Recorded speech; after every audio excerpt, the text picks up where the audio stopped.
Profecía y cumplimiento del Antiguo Testamento y Nuevo Testamento. El plan eterno de Dios, lo que anunció, lo que cumplió y lo que está realizando hoy. El propósito eterno de Dios y la pérdida. Dios no comenzó a crear el mundo por una idea repentina. Antes de que existiera el tiempo, ya tenía un propósito claro: vivir en comunión con sus hijos, morar entre ellos y hacer de toda la creación un reflejo de su gloria. Por eso, al crear al hombre, dijo: hagamos al hombre a nuestra imagen y semejanza. Puso a Adán como cabeza y representante de toda la tierra. Todo lo que él decidía afectaba a toda la creación. Pero vino la serpiente, Satanás, y sembró la duda: ¿es verdad que Dios dijo?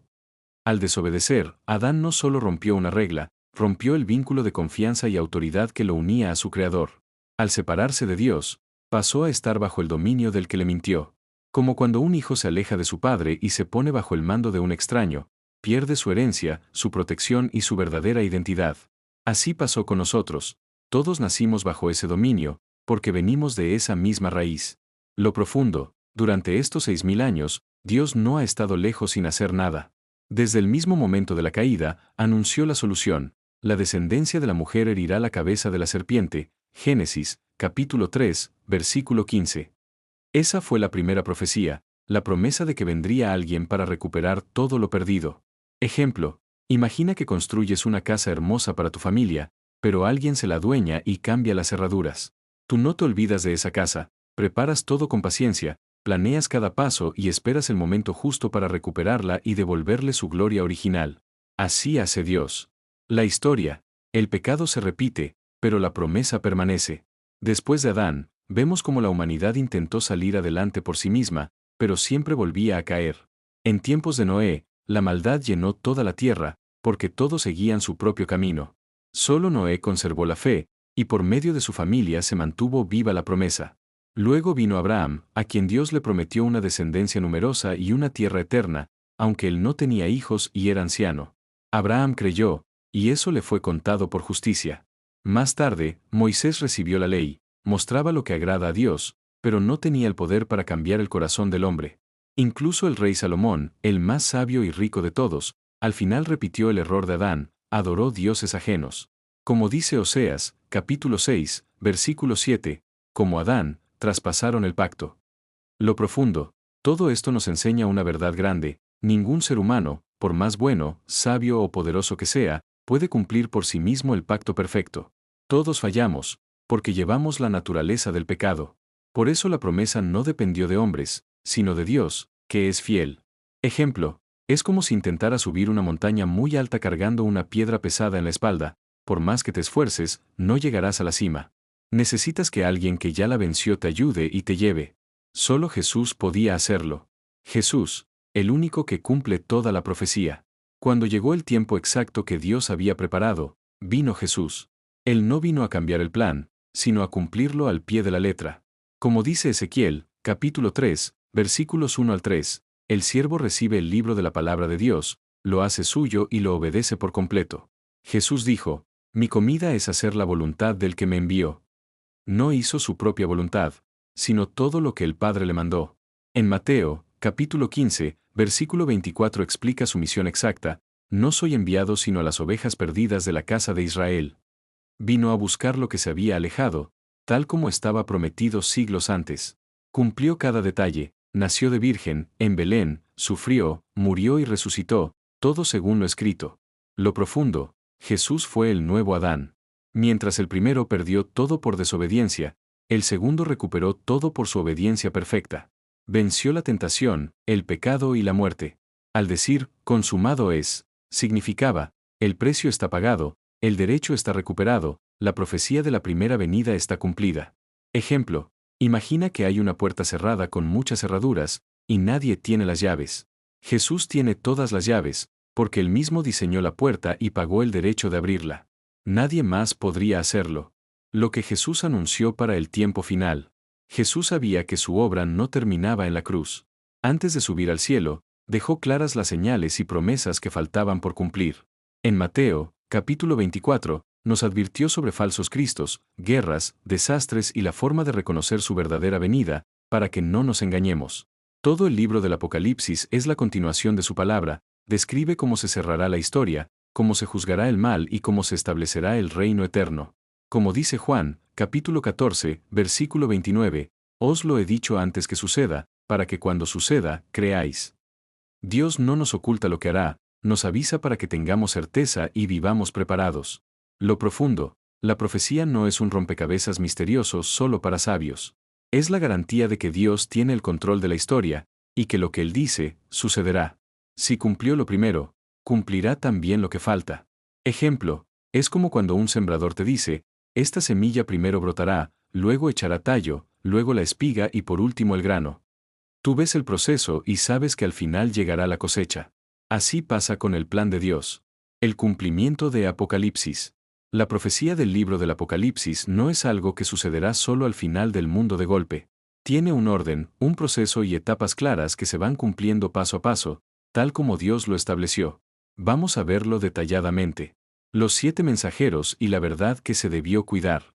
Al comienzo de la revelación, Jesús le dice a Juan, escribe lo que ves, y lo que es, y lo que será después de esto. Apocalipsis, capítulo 1, versículo 19. Y la primera orden que recibe es, escribir a las 7 iglesias que están en Asia. Estas 7 iglesias, y los 7 mensajeros que las representan, llamados también estrellas, en la mano de Jesús, fueron establecidos por el Señor mismo con un propósito muy claro, recibir la palabra pura de Dios, guardarla sin cambiar nada y enseñársela fielmente a las personas de su tiempo. Eran como los guardianes de la verdad, los encargados de mantener encendida la luz del mensaje hasta el final. Pero la historia nos muestra que no todos cumplieron bien esa misión. Con el paso del tiempo, algunos de estos mensajeros se dejaron seducir, aceptaron cosas que no venían de Dios. Una de esas enseñanzas equivocadas es la doctrina de los Nicolaitas, que la Biblia dice claramente que Jesús aborrece, Apocalipsis, capítulo 2, versículo 6. ¿Qué era esto?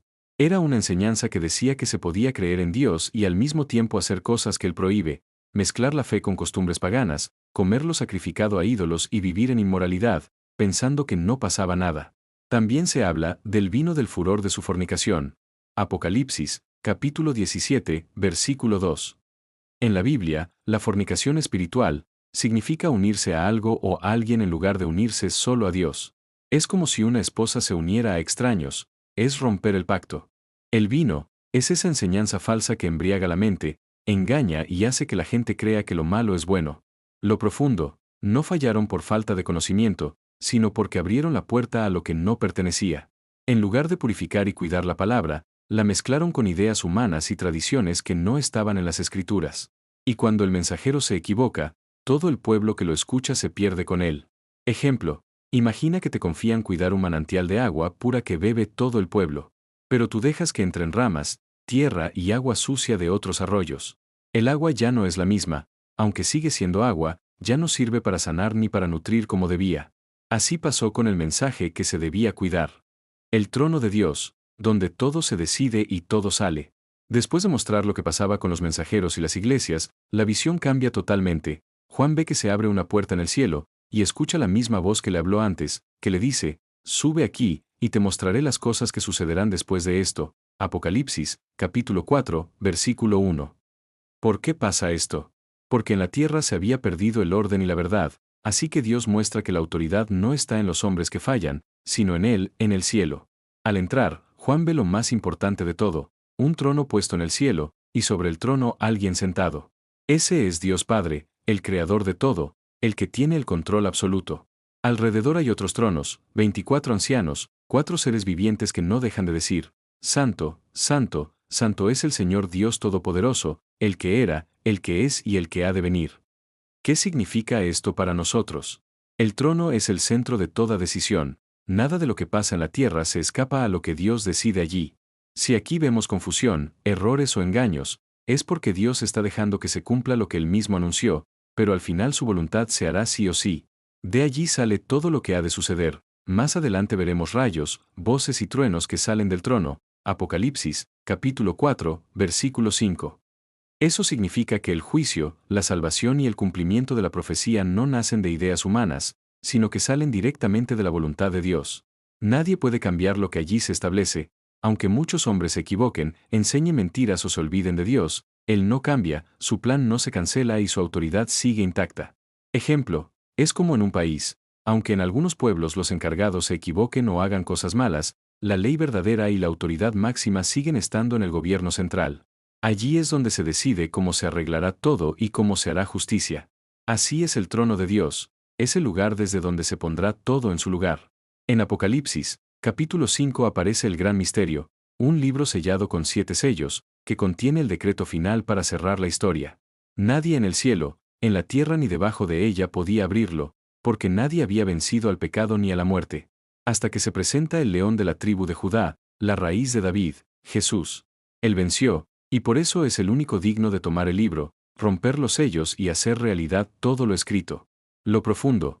Abrir el libro significa ejecutar el plan final de Dios.